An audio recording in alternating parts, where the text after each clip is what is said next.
Hello student, welcome back to my channel Samrat company. Student, अगर आप गणित का पेपर देने गए हो और गणित के पेपर में अगर आपको कुछ नहीं आ रहा मेरे प्यारे बच्चों, तो कौन सा आप ट्रिक लगाओगे कि कम से कम मेरे प्यारे बच्चों आप पास हो जाओगे। तो मेरे प्यारे बच्चों, आज की इस वीडियो में मैं एकदम एक जेन्युइन ट्रिक आपको बताने वाला हूं कि अगर आपको बोर्ड एग्जाम में कुछ नहीं आ रहा है गणित के पेपर में, तो गणित के पेपर में आप कौन से ट्रिक लगाओगे कि मेरे प्यारे बच्चों 100 में कम से कम मेरे प्यारे बच्चों आपके 70 या 75 नंबर आ जाएंगे।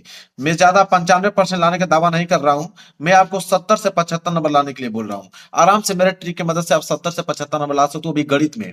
अगर आप कहोगे सर गणित में अगर मुझे कुछ नहीं आता तो मैं कैसे लगाऊंगा उस प्रश्न को और एग्जामिनर नंबर कैसे देगा, तो बिल्कुल वही तरीका मैं आज की इस वीडियो में आप लोगों को बताने वाला हूं। मेरे पास एक गणित का पेपर है, बोर्ड एग्जाम की कॉपी भी है। मैं खुद आप लोगों के सामने क्वेश्चन को हल करके दिखाने वाला हूं कैसे आपको करना है। मान लीजिए यहां से आपको करना है खंड ब।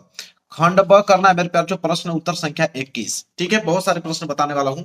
अगर खंड ब प्रश्न उत्तर संख्या 21 करना है, सिंपल आपको करना क्या है मेरे प्यारे बच्चों कि आपको एक हेडिंग बनानी पड़ेगी। जैसे खंड ब था तो आप खंड ब है तो आप यहाँ पे हेडिंग बना लीजिए कि खंड ब। ये मेन हेडिंग हो गया आपका। खंड ब के बाद प्रश्न उत्तर संख्या 21 करने वाले हो तो एक लाइन छोड़ दो, यहाँ पे प्रश्न उत्तर संख्या 21 डाल लीजिए। जो बता रहा हूं सेम आप वैसे कीजिएगा मेरे प्यारे बच्चों। अगर कोई भी प्रश्न नहीं आ रहा तो उसको ऐसे ही किया जाता है। छोड़ के आओगे तो एक नंबर भी एग्जामिनर नहीं देगा। तो प्रश्न उत्तर संख्या 21, ये उनके ट्रिक बता रहा हूं जिनको कुछ नहीं आता है। जिनको आता है वो भाई अपना अपना सही लगाएंगे, जिनको नहीं आता है उनके लिए ये ट्रिक बनाया हूं ताकि वो इस ट्रिक की मदद से फेल ना हो पाए, कम से कम पास हो जाए। ठीक है, देखिए प्रश्न उत्तर संख्या 21 हो गया। अब 21 में बहुत सारे प्रश्न हैं। मान लीजिए आपको ए वाला प्रश्न करना है, तो ए वाला करने वाला हो तो यहाँ पे ए लिख दो।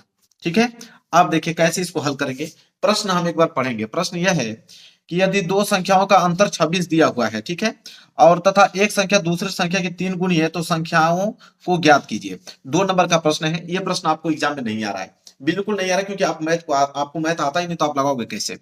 आज सामने आ गया, आप इसको कैसे लिखोगे एग्जामिनर आप लोगों को नंबर दे दे। अब बोला है कि यदि दो संख्याओं का अंतर 26 है। अब दो संख्याओं का अंतर 26 है ना, तो आप मेरे प्यार बच्चों लिखोगे यहीं पे। ठीक है, कि दो संख्याओं का अंतर।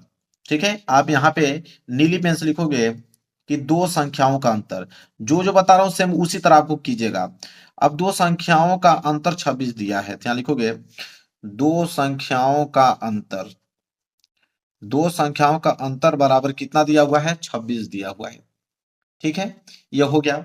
इसके बाद बोला है कि एक संख्या दूसरी संख्या की 3 गुनी है, तो आप लिखोगे कि एक संख्या, यहां पे हिंदी में लिखिए, एक संख्या दूसरी संख्या की 3 गुनी है। दूसरी संख्या की, दूसरी संख्या की 3 गुनी है। अब जैसे हिंदी बोला है सेम आप उसी तरह लिख दीजिए, 3 गुनी है। अब मेरे प्यारों से देखिए, अब आप इसमें दिमाग लगाइए कि दो संख्याओं का अंतर 26 है। जाहिर सी बात है कि कोई दो संख्या रहेगा उसका अंतर करेंगे तभी 26 आएगा। ठीक है, तो दो संख्याओं का अंतर 26 है, वो दो संख्या आपको मालूम नहीं है, तो आप मान सकते हो कि एक संख्या को x मान लेना, एक संख्या को y मान लेना। आप तो मान ही सकते हो। तो लिखोगे कि माना, दो संख्याओं में लिखोगे कि माना पहली संख्या, लिखोगे कि माना पहली संख्या। इतना बात तो आपको आता ही है। तो माना पहली संख्या को मेरे प्यारों आप कहोगे कि माना पहली संख्या x, तो आप x मान लो। फिर कहोगे कि तथा दूसरी संख्या, तो यहाँ पर लिख दो आगे कि तथा दूसरी संख्या। तो एक को x माने हो तो दूसरी को y मान लेना। तो तथा दूसरी संख्या, तो दूसरी संख्या को आप y मान लीजिए। तो एक को आपने x माना है तो एक को आप y मान लोगे। अब बोला है कि प्रश्नानुसार, अब यहाँ पे एक हेडिंग वाला लेना प्रश्नानुसार। ठीक है, क्या लिखोगे? प्रश्नानुसार। जैसे प्रश्न बोला है उसी तरह आपको करना है। तो प्रश्नानुसार फिर कामा लगा देना। बोला कि दो संख्याओं का अंतर 26, तो दो संख्याओं में पहली संख्या x है, दूसरी संख्या y है, तो x में से y घटा दीजिए। तो आप लिखो कि x में से जब y घटाता हूं तो दो संख्याओं का अंतर 26 आता है। लो भाई, हो गया समीकरण नंबर पहला। ठीक है, इसके बाद कह रहा है कि एक संख्या दूसरी संख्या की 3 गुनी है। तो एक संख्या x है और दूसरी संख्या y है, तो एक संख्या दूसरी संख्या की 3 गुनी है, तो इसमें 3 गुना कर दो, मतलब 3 का गुणा कर दो। इससे आप समीकरण नंबर दूसरा मान लो। हो गया भाई। अब समीकरण दूसरा का मान समीकरण पहला में रख दो, इतना तो कर ही सकते हो। तो आप लिख दोगे कि समीकरण दूसरा का मान समीकरण पहला में रखने पर, समीकरण दूसरा का मान समीकरण पहला पे रखने पर, समीकरण पहला में रखने पर, इसी तरह जोड़ घटाकर आपको आगे बढ़ना है रखने पर। तो रख दीजिए। जब आप रखोगे कि x की जगह 3y रखोगे, x आ गया तो x की जगह क्या लिखोगे? 3y माइनस y बराबर आ गया आपका 26। अब इतना तो मालूम है कि 3y में से एक y जाएगा तो 2y बचेगा, बराबर 26। अब यहां से y निकाल दो, तो y बराबर 26, यह गुणा में इधर जाएगा तो भाग में, तो y बराबर कितना आ जाएगा 13। लो भाई एक संख्या प्राप्त हो गया। अब y बराबर 13 प्राप्त हो गया। अब y का मान आप चाहे पहले में रख दो चाहे दूसरा में रख दो, तो y का मान दूसरे में रखने पर तो यहाँ लिख दोगे, यहाँ पे थोड़ा जगह बचा हुआ है तो आप लिख सकते हो, यहाँ पे ऐसे कर देना, लिख देना कि y का मान समीकरण दूसरा में रखने पर, y का मान समीकरण दूसरा में रखने पर, दूसरा में रखने पर, अब दूसरा में रखना है मेरे प्यारों तो रख दो। दूसरा क्या हमारे पास x बराबर 3 गुणे y का वैल्यू कितना है 13, तो यहाँ पे x बराबर 13 तिया 39, तो दूसरी संख्या 39, पहली संख्या मेरे प्यारों 13, और एक संख्या दूसरी संख्या की 3 गुना भी है, देख सकते हो। तो यही आपका आंसर हो गया। तो इसी तरह मेरे प्यारे बच्चों आपको क्या करना है कि कोई भी प्रश्न अगर नहीं आ रहा ना तो उसको पहले लिखना चालू करो, जो जो दिया उसको लिखो, उसी में जोड़ घटा के आप लोगों को आगे बढ़ जाना है। इसी तरह आप लोगों को करना है। चलिए एक प्रश्न और करके दिखाता हूं, तब आपको क्लियर होगा। मान लीजिए कि ये प्रश्न है बी वाला, बोला कि यदि cot 2a बराबर 10a माइनस 22 अंश, जहां 2a एक न्यून कोण है तो a का मान ज्ञात कीजिए। अब देखिए प्रश्न उत्तर संख्या 21 का बी है, तो आप हेडिंग बना लीजिए प्रश्न उत्तर संख्या 21 का बी। तो यहां लिखेंगे आप प्रश्न उत्तर संख्या 21 का बी, प्रश्न उत्तर संख्या 21 का बी है, तो आप 21 का बी स्केल की सहायता से नीचे अंडरलाइन कर दीजिएगा।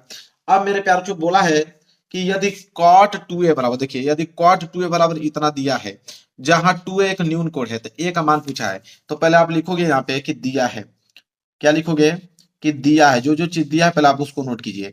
दिया है, क्या दिया है, तो बोला इसने कि cot 2a बराबर, cot 2a बराबर दिया है यहाँ पे कि 10a माइनस 22 अंश, ठीक है, ये दिया हुआ है। अब बोला है कि जहां लिखोगे कि जहां 2a न्यून कोण है, तो जहां 2a न्यून कोण है, जो जो दिया है वही आप लिख रहे हो, ठीक है, न्यून कोण है आप लिख दोगे, न्यून कोण है। अब a का मान ज्ञात कीजिए, तो लिखना है a का मान ज्ञात करना है, लिख दीजिएगा ज्ञात कर। अब 3 लाइन हो गया कि नहीं आप लोगों का, क्वेश्चन से ही 3 लाइन आपने भर दिया, ठीक है। अब इसको हल करना है, तो देखो कैसे हल करोगे, लिख देना हल। अगर ये प्रश्न नहीं आ रहा है, बिल्कुल आप गलत लगाओगे, इसको नहीं आ रहा तो जाहिर सी बात है गलत लगाओगे। कैसे गलत लगाओगे, देखो जैसे बोला है यहाँ पे cot 2 है, तो लिख देना cot 2 है। फिर बोला है यहाँ पे 10a माइनस 22 अंश। अब आपको कुछ समझ नहीं आ रहा कि करूं क्या इस क्वेश्चन में, तो कोई दिक्कत नहीं है, cot को आप लिख दो कि 1/10a, ऐसे लिख दो। इंटू में इधर दिया 2a बराबर ये हो जाएगा 10a माइनस 22 अंश। अब इस 10 से ये वाला 10 कटा दो ऐसे, ठीक है। मान लिया आप कुछ नहीं आ रहा है तो आप कुछ ना कुछ गलत करते जाओगे ना इस तरह, तो 10 से 10 कटा दोगे, 2a को गुणा में करोगे तो हो जाएगा 2a बराबर a माइनस 22 अंश, ठीक है। अब ये हो जाएगा मेरे पास जो 2a, ये प्लस इधर आएगा तो माइनस में इधर हो जाएगा माइनस के 22 अंश, 2a में से ये घटा दो तो a माइनस 22 अंश। लो भाई आ गया 22 अंश, ऐसे लिख देना। नहीं आ रहा है ये प्रश्न तो ऐसा ही करोगे ना, लास्ट में लिख देना कि आंसर हो गया। तो एग्जामिनर जैसे जब इसको चेक करेगा मेरे प्यारे बच्चों, तो 2 नंबर का है तो 2 नंबर में 2 नंबर दे देगा, अगर उसको थोड़ा सा भी डाउट लगेगा तो आपका स्टेप मार्किंग पे 2 में 1 नंबर तो दे ही दे देगा। तो 1 नंबर मिल गया, नहीं प्रश्न आ रहा है फिर भी मिल गया ना, तो इस तरह करना है। चलिए एक बड़ा वाला प्रश्न करके दिखाता हूं आप लोगों को, 6 नंबर वाला प्रश्न, ठीक है। 6 नंबर वाला प्रश्न मैं करके यहाँ पे दिखा रहा हूँ मेरे प्यार बच्चों। देखिए जैसे 6 नंबर वाला प्रश्न है कि 15 सेंटीमीटर त्रिज्या वाले एक वृत्त की कोई जीवा केंद्र पर 60 अंश का कोण अंतरित करती है, तो संगत लघु वृत्त खंड का क्षेत्रफल ज्ञात कीजिए और पाई का वैल्यू दिया हुआ है। अब मेरे प्यार बच्चों ये प्रश्न बिल्कुल आपको नहीं आ रहा है, इसको भी आप ट्रिक की मदद से ही कुछ ना कुछ सॉल्व करोगे कि एग्जाम में 6 में 6 नंबर दे दे, ना 6 में 6 नंबर दे तो 6 में कम से कम 4 नंबर तो दे ही दे। चलिए तो ये प्रश्न जो है 25 का अथवा है, ठीक है। तो आप लिखोगे प्रश्न उत्तर संख्या 25 का अथवा, तो आप हेडिंग बिल्कुल सही आपको डालना है, लिखोगे प्रश्न उत्तर संख्या 25 का अथवा। तो प्रश्न उत्तर संख्या 25 का अथवा कर रहे हो तो कोष्टक में अथवा लिख दो ताकि एग्जाम लोग को मालूम चल पाए कि हाँ 25 का आपने अथवा किया है, स्केल की सहायता से अंडरलाइन कर दो। अब क्वेश्चन को पढ़ो, देखो क्या है। बोला है कि 15 सेंटीमीटर त्रिज्या वाले, ठीक है, एक वृत्त की कोई जीवा केंद्र पर 60 अंश का कोण अंतरित करती है, तो 15 सेंटीमीटर त्रिज्या वाले, तो आपको मालूम चल गया कि यहाँ पे त्रिज्या दिया हुआ है कि त्रिज्या बराबर 15 सेंटीमीटर, तो आप लिख दो त्रिज्या बराबर 15 सेंटीमीटर, ठीक है। कह रहा है कि केंद्र पर कोण जो है 60 अंश का अंतरित करती है, तो लिखोगे केंद्र पर कोण, यहाँ पे लिख देना कि केंद्र पर अंतरित कोण, जो दिया है मैं वही लिख रहा हूं, ठीक है, आंतरिक कोण। अब छोड़ने से बेहतर है कि आप कुछ ना कुछ लिख कर आए, तो केंद्र पर आंतरिक कोण जो है 60 अंश है, ठीक है। बोला है कि संगत लघु वृत्तखंड का क्षेत्रफल ज्ञात करना है, तो आप लिखोगे कि संगत लघु वृत्तखंड का क्षेत्रफल ज्ञात करना है, लघु वृत्तखंड का क्षेत्रफल जो है वो आपको ज्ञात करना है। क्षेत्रफल बराबर क्वेश्चन मार्क। ठीक है, और आप लिखोगे कि पाई का वैल्यू दिया हुआ है। पाई बराबर बोला है कि 3.14, और एक बोला है करड़ी में 3 का वैल्यू भी लिख सकते हो। करड़ी में 3 का वैल्यू मेरे प्यार बच्चों 1.73। अब देखिए इसको हल करना है। अब यहाँ पे एक आप चित्र बना लीजिएगा कि त्रिज्या 15 सेंटीमीटर, कह रहा 15 सेंटीमीटर त्रिज्या वाले एक वृत्त है। तो मान लीजिए एक वृत्त है, तो आप ये वृत्त आप जानते हो कि वृत्त ऐसे बनेगा। 15 सेंटीमीटर की त्रिज्या है, तो आप जाहिर से जानते हो कि 15 सेंटीमीटर की त्रिज्या हो गया, और ये भी 15 सेंटीमीटर की त्रिज्या हो गया। ठीक है, तो कह रहा है कि 15 सेंटीमीटर त्रिज्या। ठीक है, वृत्त पर कोई जीवा जो है केंद्र पर 60 अंश का कोण अंतरित करती है। मान लीजिए यहाँ पे 60 अंश का कोण बना रहा है। ठीक है, तो कह रहा है कि संगत लघु वृत्त खंड का क्षेत्रफल ज्ञात कीजिए। अगर मैं इसको मिलाऊं मेरे प्यारों को, तो संगत लघु वृत्त खंड का क्षेत्रफल, तो लघु वृत्त खंड का क्षेत्रफल मतलब इसका क्षेत्रफल पूछ रहा है मेरे प्यारों को। ठीक है, अब आपको कुछ नहीं आ रहा है, कुछ भी नहीं आ रहा है, तो आप लिख दोगे मेरे प्यारों को कि संगत लघु वृत्त खंड का क्षेत्रफल ज्ञात करना है। तो आप यहाँ पे कोई ना कोई फार्मूला अपने से बना के लिख दो। आप लिख दो यहाँ पे कि पाई बटे, ठीक है, यहाँ पे लिख दो ऐसे थीटा बटे 360 पाई आर स्क्वायर। ऐसे आप कुछ ना कुछ फार्मूला बना लो। थीटा का वैल्यू मालूम है 60 अंश, तो 60 अंश लिख लो, यहाँ पे 360 अंश लिख लो। ठीक है, पाई का मान मेरे पास पाई रहने दो, त्रिज्या है 15 सेंटीमीटर, तो 15 का स्क्वायर कर दो। ऐसे कुछ ना कुछ वैल्यू रख दो, क्योंकि 15 है त्रिज्या। तो ये हो जाएगा, काट दो। ये कितना बार में कटेगा, 6 बार में। तो ऊपर 1 बच गया, नीचे 6 बच गया। अगुड़े पाई का मान दिया था यहाँ पे 3.14, तो लिख दो 3.14 गुड़े 15 का स्क्वायर करोगे तो आ जाएगा 225। ठीक है, अब मेरे प्यार चो इसको कटाओगे तो 3 से कटाओगे तो 3 दूनी के 6, 3 से कटाओगे 3 7 21, 3 5 15, 75 बार में कट गया। इससे कटा दोगे 2 से तो 2 एकम 2, 2 5 10, 2 7 14 गुणे कितना आ जाएगा 75। ठीक है, अब यहाँ 75 में मेरे प्यार चो क्या कर देना, आपस में मल्टीप्लाई कर देना।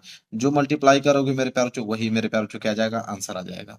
बस वही आंसर यहाँ पे लिख दीजिएगा, बात खत्म। तो नहीं आ रहा है तो कोई ना कोई अपने से फॉर्मूला बना दीजिए। पहले देख लीजिएगा कौन कौन सी वैल्यू दिया है। तो त्रिज्या दिया था, कोण दिया था, पाई का वैल्यू दिया था, हमने अचानक से फॉर्मूला बना दिया कि पाई बटे 360 और थीटा बटे 360 पाई आर स्क्वायर। इसमें थीटा का भी काम चल गया, पाई का भी काम चल गया, त्रिज्या का भी काम चल गया। और इसी तरह मैं कुछ स्टेप बना के लिख दिया ताकि एग्जामिनर नंबर दे पाए। तो ऐसे आपको करना, कोई भी प्रश्न नहीं आ रहा ना, तो आप पहले जो वैल्यू दिया उसको लिख लीजिए, फिर उसी से मर्ज करके एक फार्मूला बनाइए। तो ऐसे करके आप किसी भी क्वेश्चन का आंसर आप दे सकते हो मेरे प्यार। यही ट्रिक लगाना है आपको। तो ऐसे मेरे प्यारों जो आपको देना है। ठीक है, कोई भी क्वेश्चन छोड़ के नहीं आना, सारे क्वेश्चंस का आंसर आपको देना है। तो मेरे प्यार जो वीडियो पसंद है तो लाइक कर देना, चैनल पर नए हो तो चैनल को जरूर सब्सक्राइब कर लेना। मिलेंगे एक प्यार से नेक्स्ट वीडियो में, तब तक के लिए धन्यवाद।